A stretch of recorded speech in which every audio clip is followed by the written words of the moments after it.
하나님 말씀입니다. 사무엘하 15장 13절부터 18절까지입니다.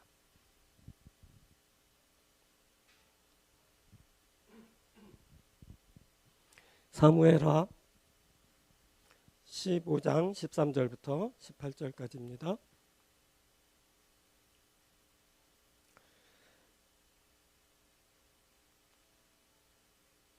전령이 다윗에게 와서 말하되 이스라엘의 인심이 다 압살롬에게로 돌아갔나이다 한지라.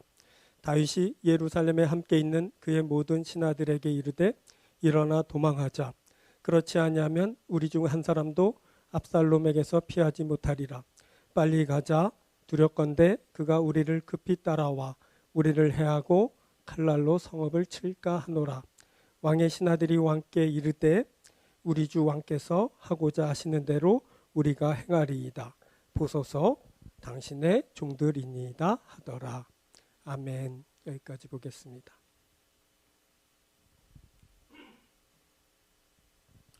오늘은 사무엘하 15장 13절부터 18절을 본문으로 반역하는 일이 커가매 라는 제목으로 함께 은혜를 나누도록 하겠습니다. 지난주 우리는 오늘과 동일한 제목으로 한 차례 말씀을 나누었습니다. 그때 우리는 반역하고 있는 압살롬의 진영을 살피면서 말씀을 나누었는데 오늘은 반대편의 다윗 진영을 살피게 될 겁니다. 다윗은 압살롬이 반역을 일으켰다는 소식을 듣고는 몹시 당황하고 두려워했습니다. 그런데 그의 신하들은 오히려 담대하고 단호한 모습을 드러내고 있죠. 15절이 그것을 말합니다. 왕의 신하들이 왕께 이르되 우리 주 왕께서 하고자 하시는 대로 우리가 행하리이다. 보소서 당신의 종들이니이다 하더라. 이런 담대한 모습이 어떻게 가능했을까요? 이 말이 도무지 실감이 나질 않는데 도대체 그렇게 어렵고 힘든 상황에서 이렇게 말을 할 수 있는지 정말 궁금합니다. 그것은 바로 반응의 문제인데 오늘은 바로 이 두 가지 반응에 대해서 함께 살피면서 은혜를 나누려고 합니다. 오늘 이 반응에 대한 말씀을 나눌 때 여러분들에게도 이런 좋은 반응이 일어나서 흔들리지 않고 또 그래서 하나님 나라와 그 영광이 되는 그런 멋진 일을 이루시는 여러분들이 되길 바랍니다. 첫 번째는 상황에 대한 반응입니다. 그것은 신뢰이어야 합니다. 상황은 일이 되어져 가는 형편을 말합니다. 보니 지금 형편이 좋지 않습니다. 압살롬이 백성의 마음을 다 훔쳤습니다. 이스라엘의 인심이 다 압살롬에게로 돌아갔습니다. 그런데 더 큰 일은 압살롬이 반역하는 일에 본격적으로 드라이브를 걸었다는 겁니다. 압살롬은 헤브론에서 자기가 왕이 되었다는 것을 사방에 선포하고는 이제 곧 반란 세력을 규합해서 예루살렘 성으로 쳐들어올 겁니다. 다윗이 이 소식을 들었습니다. 13절입니다. 전령이 다윗에게 와서 말하되 이스라엘의 인심이 다 압살롬에게로 돌아갔나이다 한지라. 아들 압살롬이 반역을 일으켰다는 말도 충격적인데 이스라엘의 인심이 다 그에게 돌아갔다는 소식을 듣게 됩니다. 어떻게 이럴 수 있지? 내 사랑하는 아들이 반역이라니? 아니 어떻게 내 백성들이 다 그 압살롬에게 마음을 빼앗겼을까? 다윗이 받은 충격은 실로 엄청난 것이었을 겁니다. 그가 너무 충격을 받아서인지 다윗은 순간 그 상황에 완전히 압도되고 맙니다. 14절입니다. 다윗이 예루살렘에 함께 있는 그의 모든 신하들에게 이르되 일어나 도망하자. 그렇지 아니하면 우리 중 한 사람도 압살롬에게서 피하지 못하리라. 빨리 가자. 두렵건대 그가 우리를 급히 따라와 우리를 해하고 칼날로 성읍을 칠까 하노라. 다윗은 지금 평소 그답지 않은 말을 하고 있습니다. 그는 두려워하면서 빨리 도망하자고. 그렇지 않으면 압살롬이 우리를 전멸시킬 거라고 합니다. 이 다윗의 말은 당시 그 상황을 더욱 악화시켰을 것이 분명합니다. 그렇게 믿고 따르던 임금이 두려움에 사로잡혀 빨리 도망하자고 허둥지둥 대고 있습니다. 만일 그 신하들이 오합지졸 같았으면 이 말을 듣고 즉시 도망하여 성읍을 벗어났을 겁니다. 그렇지 않아도 언제든 다윗을 떠날 기회를 보며 자기 살 길을 모색했겠죠. 하지만 다윗의 신하들은 이렇게 반응했습니다. 15절입니다. 왕의 신하들이 왕께 이르되 우리 주 왕께서 하고자 하시는 대로 우리가 행하리이다. 보소서 당신의 종들이니이다 하더라. 신하들은 그 형편없는 상황에서 우리 주 왕께서 하고자 하시는 대로 우리들이 행하리이다 라고 말합니다. 지금 왕이 하고자 하는 그 일은 성을 버리고 도망하는 일입니다. 이 성은 다윗성이라 이름했지만 백성들이 당시 그 성읍을 중심으로 그 성을 중심으로 성읍을 형성하며 살고 있었습니다. 이 성읍은 백성들의 자랑이자 긍지입니다. 이 성읍은 이들이 다윗을 따르며 죽을 고생하다가 얻은 하나님의 축복의 산실이고 자신들이 하나님의 거룩한 백성임을 드러내는 가시적 증거입니다. 그런데 지금 다윗이 그렇게 소중한 성을 버리고 도망하자고 합니다. 그런데 놀랍게도 이들은 그 성을 잃게 되면서 서로의 믿음을 확인하는 귀한 기회를 만나게 됩니다. 지금 이들은 성을 잃게 되는 그 불행한 상황에서 오히려 더 신뢰하고 그리고 그 신뢰를 기반으로 왕과 백성 사이에 더욱 돈독한 관계로 발전하게 됩니다. 자, 이 일이 어떻게 가능했을까요? 그것은 그 성을 얻게 한 이가 바로 다윗이기 때문입니다. 지금 다윗 주위의 그 신하들은 처음부터 고관대작이 아니었습니다. 사무엘상 22장을 보면 초기에 다윗을 따랐던 사람들을 언급하고 있는데 이들은 환난 당한 자, 빚진 자, 마음이 원통한 자들이었습니다. 물론 지금 다윗의 신하들 중에는 썩 괜찮은 이들도 있을 수 있겠지만 주로 대부분 많은 문제를 가지고 버려지거나 소외당한 자들이 다윗을 주군으로 섬기며 따랐습니다. 이런 자들에게 예루살렘으로 인도하여 그 성읍에 살게 한 이가 바로 다윗입니다. 이들은 자신들이 어떻게 예루살렘에서 살게 되었는지를 잊지 않았습니다. 다윗이 자신들을 예루살렘에 살게 하였지만 그렇지 않더라도 그분을 왕으로 섬기기로 작정한 이들이 바로 다윗의 신하들입니다. 이들은 선동으로 모인 압살롬의 신하들과는 확연한 차이를 보입니다. 이들은 살아도 죽어도 다윗의 백성입니다. 그래서 이들은 왕과 일치된 운명을 갖습니다. 후에 다윗이 반란을 진압하고 다시 예루살렘 성에 입성할 때 이들이 함께 돌아오게 됩니다. 이들은 그때도 지금도 후에도 다윗의 신하들입니다. 그 신하들이 이렇게 말합니다. 우리 주 왕께서 하고자 하시는 대로 우리가 행하리이다. 보소서 당신의 종들이니이다.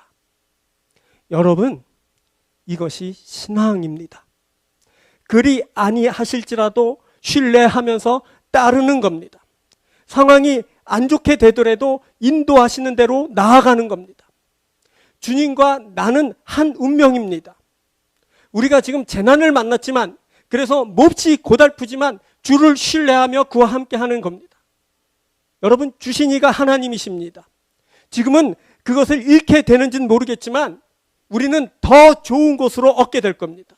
왜냐하면 우리의 주가 바로 왕이신 하나님이시기 때문입니다. 그가 다 회복시켜 주실 겁니다. 결국 우리는 그의 나라요, 그의 백성인 겁니다. 다윗이 시편 18편에서 이렇게 고백합니다. 나의 힘이신 여호와여, 내가 주를 사랑하나이다. 여호와는 나의 반석이시요 나의 요새시요 나를 건지시는 이시요 나의 하나님이시요 내가 그 안에 피할 나의 바위시요 나의 방패시요 나의 구원의 뿌리시요 나의 산성이시로다. 다윗은 성을 떠나면서 자신을 그 한정된 공간에 가두고 거기서 죄를 범하면서 살았던 그 답답함에서 비로소 벗어나게 됩니다. 그는 그 성을 떠날 때 과거에 사울의 손에서 건짐을 받았을 때 그가 노래했던 것처럼 하나님은 나의 산성이십니다 라고 노래했을 겁니다. 그는 이 노래를 하면서 다시 크고 견고한 하나님의 성 안에 안전하게 거하는 자가 됩니다. 그리고 그는 이기게 하시는 하나님의 은혜로 다시 예루살렘으로 복귀하게 될 겁니다. 그때는 지금과는 전혀 다른 더 좋은 모습으로, 더 강하고 그리고 귀한 모습으로 예루살렘에 있게 될 겁니다. 여러분, 그가 하나님의 사랑하시는 자 다윗입니다. 우리가 이것을 기억해야 됩니다. 우리가 지금 잃는 것 같지만 하나님이 다 회복시켜 주실 겁니다. 그 회복하는 날에는 우리가 더 좋게 되고 더 존귀하게 될 겁니다. 사랑하는 여러분, 혹시 지금 대적에게 패하셨습니까? 성을 잃으셨습니까? 우리가 이때 기억해야 할 것은 지금 나의 상황에 대한 반응이 나의 운명을 결정한다는 겁니다. 우리가 그 안 좋게 된 상황에서도 여전히 왕이신 하나님을 신뢰한다면 그는 분명히 나를 회복시키시고 더 좋은 것으로 베풀어 주실 줄 믿습니다. 여러분, 기억하십시오. 우리가 그의 나라입니다. 그의 백성입니다. 우리가 그의 존귀한 백성으로 그의 나라에 있게 될 겁니다. 그가 베풀어 주신 그 성 안에서 그의 백성으로 자유하며 평안하며 기뻐하면서 주께 영광을 돌리는 자가 될 겁니다. 주의 이름을 찬양합니다. 두 번째는 현상에 대한 반응입니다. 그것은 신앙 고백을 말하죠. 현상은 관찰할 수 있는 사물의 모양과 상태를 말합니다. 이는 앞에서 살핀 상황이란 개념보다 좀 더 구체화돼서 겉으로 드러나는 모양새를 말합니다. 사람이 갑자기 불어닥친 그 상황에 따라 반응하다 보면 평소 그답지 못한 모습을 드러내게 됩니다. 압살롬이 반역을 일으켰다는 그 소식을 다윗이 들었을 때 다윗이 이렇게 반응하고 말았죠. 14절 다시 봅니다. 다윗이 예루살렘에 함께 있는 그의 모든 신하들에게 이르되 일어나 도망하자. 그렇지 아니하면 우리 중 한 사람도 압살롬에게서 피하지 못하리라. 빨리 가자.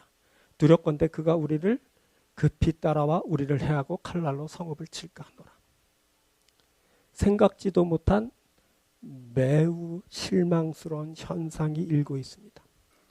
다윗이 그만 그 상황에 압도돼서 도망가자고 한 겁니다. 이 언사는 다윗의 장군들에게 아주 지옥적인 일이었습니다. 왕이 지금 싸워보지도 않고 항복하자고 합니다. 싸움을 위해 존재했던 장군들은 그때 실망의 기색을 쉽게 숨기지 못했을 겁니다. 어디 장군들 뿐이겠습니까? 그 왕만 바라보고 있던 모든 신하들이 다윗에게 일고 있는 그 현상을 보고 크게 실망했을 겁니다. 우리의 왕이 두려움에 사로잡혀 도망하고자 한다. 이렇게 상대에 대해서 실망하는 것은 평소 그답지 못한 현상을 내보일 때입니다. 지금 다윗이 다윗답지 못합니다. 완전 실망입니다. 그런데 다윗의 신하들은 다윗에게 일고 있는 그 실망스러운 현상을 보면서 이렇게 말합니다. 15절입니다. 왕의 신하들이 왕께 이르되 우리 주 왕께서 하고자 하시는 대로 우리가 행하리이다. 보소서 당신의 종들이니이다 하더라. 왕 다윗을 여전히 신뢰하면서 왕이 하시는 대로 행하겠다고 합니다. 그리고 결정적으로 이들은 보소서 당신의 종들이니이다 하고 고백합니다. 그때 이들의 고백은 그 다윗의 그 실망스러운 모습을 완전히 상쇄시켰습니다. 아니, 상쇄 정도가 아니라 이들을 하나 되게 해서 앞으로 그들을 살 길로 나아가게 했습니다. 자, 이 고백은 이들을 영원히 다윗의 백성으로 존재하게 했습니다. 보소서 당신의 종들이니이다. 이들은 과거에도 지금도 앞으로도 자신들이 다윗의 종이라는 것을 분명히 하고 있습니다. 지금 상황이 불리하게 전개되고 현상이 실망스럽게 드러나더라도 이들은 저들의 고백대로 다윗의 종들입니다. 이로써 이들은 앞으로 고단한 피난길을 함께 할 것이고, 그리고 다윗이 이겨 복귀할 때는 함께 승장가를 부르면서 성으로 귀환하게 될 겁니다. 이들은 살아도 죽어도 다윗의 종들입니다. 지금 다윗의 신하들은 이 사실을 분명히 했습니다. 그리고 또 이들은 이 고백을 따라 왕의 일을 하게 됩니다. 우리가 알고 있다시피 고백은 사명을 낳습니다. 그래서 사명을 하려면 반드시 고백이 선행되어져야 됩니다. 그래야 내 일 하지 않고 그분의 일을 하게 됩니다.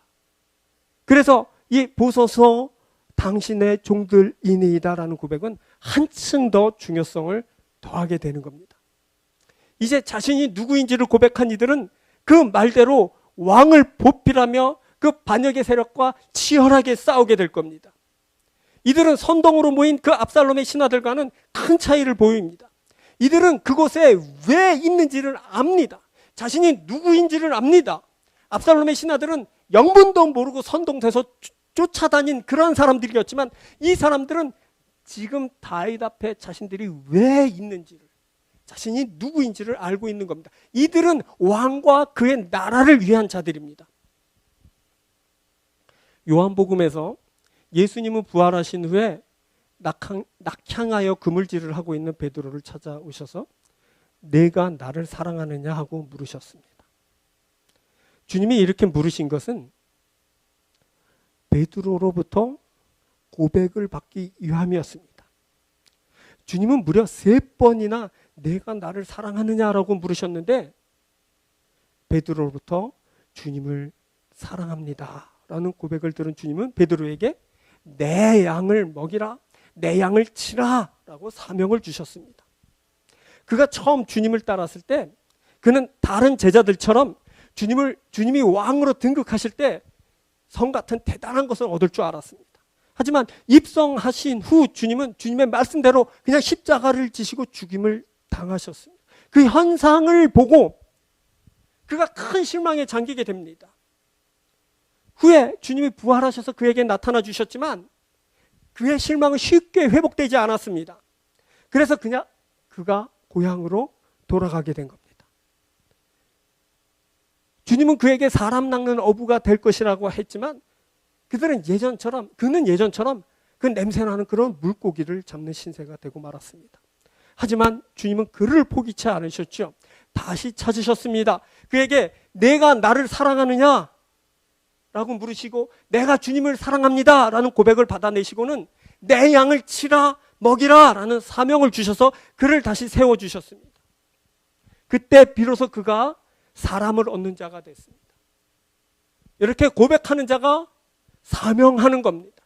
사명하는 자들은 반드시 고백하는 일을 선행해야 됩니다. 그래야 내 일 하지 않고 내 주님의 일을 할 수 있게 되는 겁니다.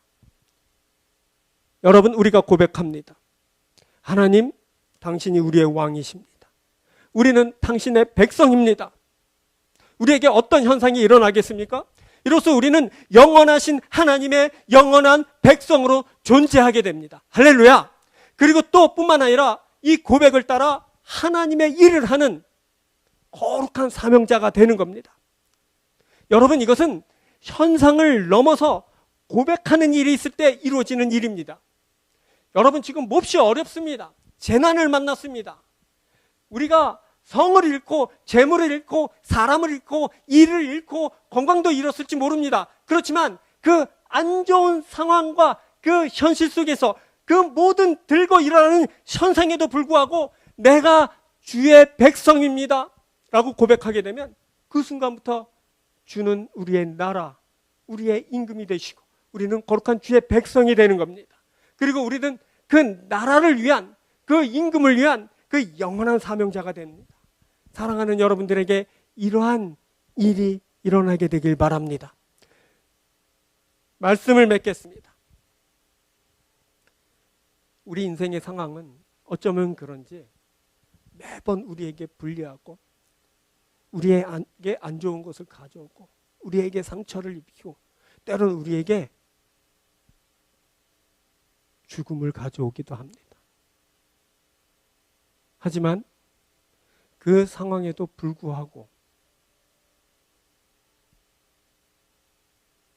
내가 주님에게 신뢰함으로 고백할 수 있다면 우리들은 주의 나라요 백성으로 주님이 임하시는 그날에 영광을 입고 하나님 앞에 큰 감사를 드리며 그리고 행복한 주의 백성이 될 줄 믿습니다.